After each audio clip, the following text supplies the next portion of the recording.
Hello, my name is Ian Peterman. I'm CEO and founder of Peterman Design Firm. And today I'm going to talk about what makes a product successful.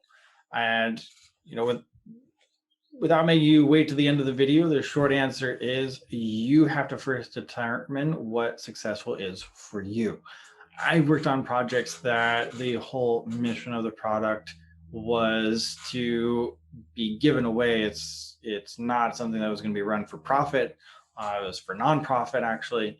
And I've worked with products that have very stringent requirements in terms of revenue income.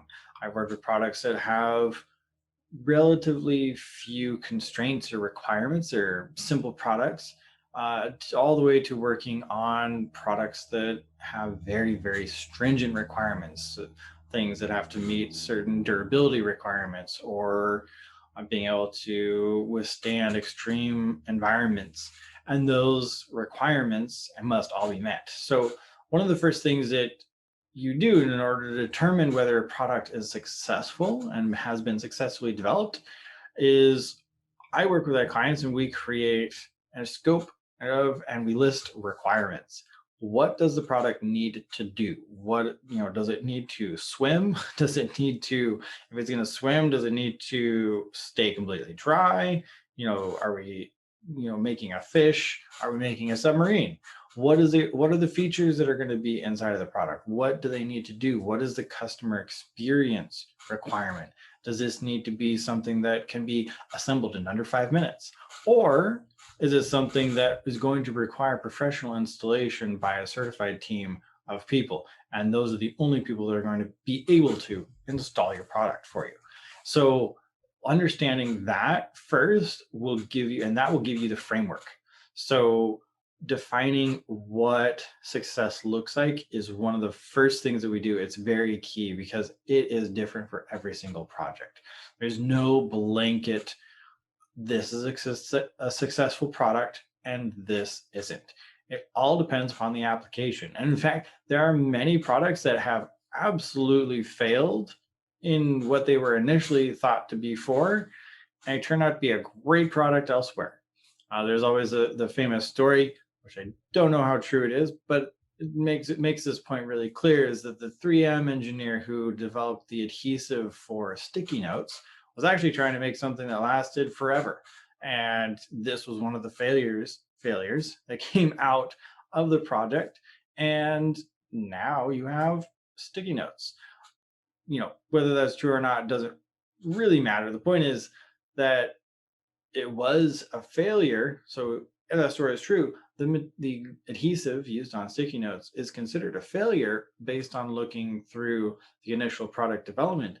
Looking from it from a, we can use it somewhere else, that is success. So even a technical failure may end up creating and yielding you a success based on shifting some parameters. And I've talked about this before, is recouping your investment. If you do invest in time and effort into developing an adhesive that's supposed to be super strong, but you come out with this other adhesive that is not, and it's very, you can reuse it a little bit and it works really well, and you would develop sticky notes, then that still can be a success.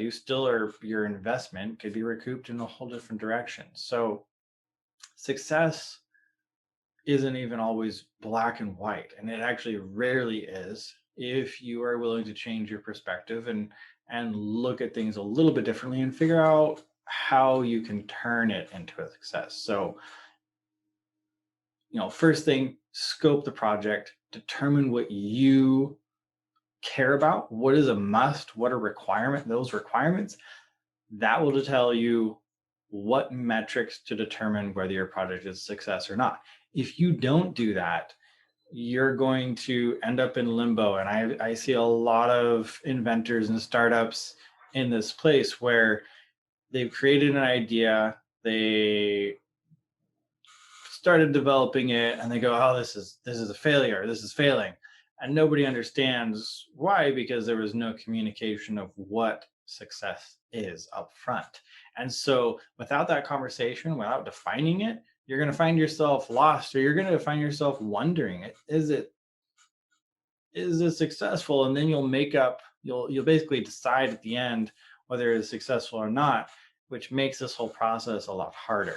If you have these success metrics in place and you say, if we check off the boxes of these 5 boxes, then this is successful, then it's very easy to aim for checking off those 5 boxes.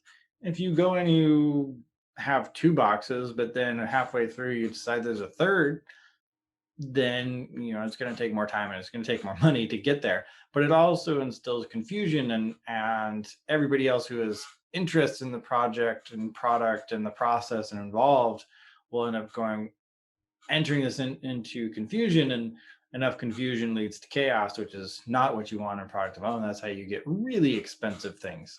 So understand that, figure out what your metrics are, and then use them. And yes, if you need to change them down the road because certain things change, we talked about things like regulations have changed or other things like that, then yeah, by all means, do change the requirements. But without an initial set of requirements, you will be hard pressed to make sure that you are successful because you haven't defined what success is. So hopefully this helps you with knowing when a product is successful, and hopefully you can take away knowing that you need to define your own success and use that as the metric with which you look at your project. All right.